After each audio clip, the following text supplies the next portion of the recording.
Welcome to global channel Jayanthi Amirisetti tip and cooking ఛానల్కి స్వాగతం. ఈ టిప్ నచ్చితే లైక్ చేయండి, షేర్ చేయండి, సబ్స్క్రైబర్ చేయండి.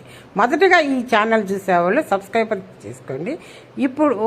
ఇప్పుడు మనము కలబంద పువ్వు పూస్తే మంచిదా, కలబంద చెట్టులో గరిక మొలిస్తే మంచిదా అన్న దాని గురించి ఈ వీడియో చేస్తున్నాను. స్కిప్ చేయకుండా లాస్ట్ వరకు చూడండి. అన్నీ తెలుస్తాయి కదా, పువ్వు పూస్తే మంచిదా కాదని మీకు తెలుస్తుంది కదా. ప్రతి ఒక్క ఇంట్లో ఇప్పుడు అలోవేరా వేసుకుంటున్నారు కదా, మనకు తెలుస్తుంది కదా. ఈ కలబంద పూలు పోయటం అనేది చాలా అరుదుగా జరిగే సంఘటన, మరియు దీనిని అదృష్టానికి శుభ సంకేతానికి చిహ్నముగా చాలామంది భావిస్తారు. సాధారణంగా కలబంద అలోవేరా మొక్కలు పూలు పూయవు. ఇవి పూలు పూస్తే జరిగే కొన్ని విశేషాలు ఇక్కడ ఉన్నాయి, మనం ఇప్పుడు తెలుసుకుందాము.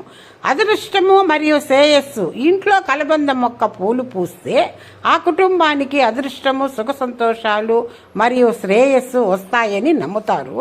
కలబంద పువ్వును సానుకూల శక్తికి మరియు అదృష్టానికి చిహ్నముగా చూస్తారు. ఇంట్లో ఉన్న ప్రతికూల శక్తిని తొలగించడానికి ఇది సహాయపడుతుంది. అంటే నెగటివ్ ఎనర్జీ ఏమన్నా ఉంటే ఇలా పువ్వు కానీ పూస్తే దాన్ని తొలగించడానికి ఇది సహాయపడుతుందని భావిస్తారు. కలబంద పూలు పూసినప్పుడు ఇంట్లో లేదా జీవితంలో ఏదైనా శుభ పరిమాణము లేదా మంచి జరుగుతుందని చెప్తారు. కలబంద మొక్కకు సాధారణంగా కొన్ని సంవత్సరాలకు ఒకసారి మాత్రమే పూలు పూస్తాయి. అది కూడా మొక్క చాలా పెద్దగా పెరిగి సరి అయిన వాతావరణ పరిస్థితులు ఉన్నప్పుడు మాత్రమే జరుగుతుంది.